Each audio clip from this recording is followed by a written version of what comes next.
Well, welcome back to Primetime Sports Monday. Now we continue with football as Portmore United capitalized on the drawn results by the top three teams in the reigning Jamaica Premier League to close the gap after securing maximum points away to Harbourview on Sunday. Here's Daniel McLeod with the roundup. In a top-of-the-table clash, leaders Montego Bay United played to a 1-1 draw with Racing United at Ferdinand Park.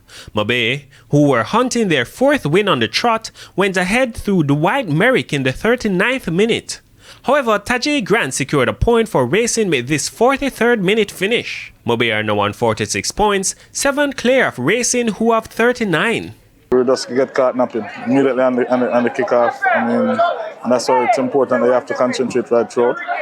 But we got to own it.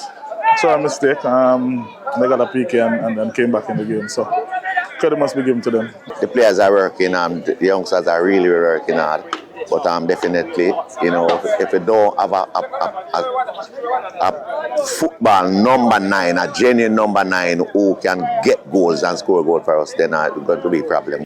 Elsewhere, third-placed Portmore United took the opportunity to close the gap on the top two with a 2-1 win against host Harbourview.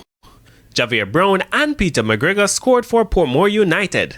Trayvon Reed had Harbourview's consolation. The win carried Portmore to 39 points as they trailed second-place Racing on goal difference, while Harbourview remain in the relegation zone with 16. Meanwhile, at the Edward Seaga Sports Complex, host Tivoli fell 2-0 to Arnett Gardens.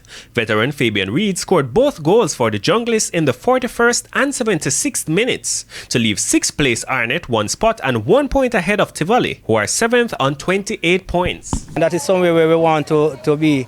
And today, in terms of how we perform, I think it was I think it was a solid performance right short. And we came away with a clean sheet and 3 points, which we are glad for. Last season's beaten finalists Mount Pleasant FA were unable to break down Treasure Beach in a 0-0 draw at Steads. The Treasure Beach team made it difficult for us. We didn't do the simple things this afternoon, but it's a point. We just have to move on. Again, it's another point added to what we have already. We just want to continue to get as much points as possible. It was a good game. In other results on Sunday, Waterhouse rallied for a 2-1 win at Dumbo Holden, their 4th win in a row, and Chapeltown Maroons and Molynes United played out a 0-0 draw at the Constant Springfield.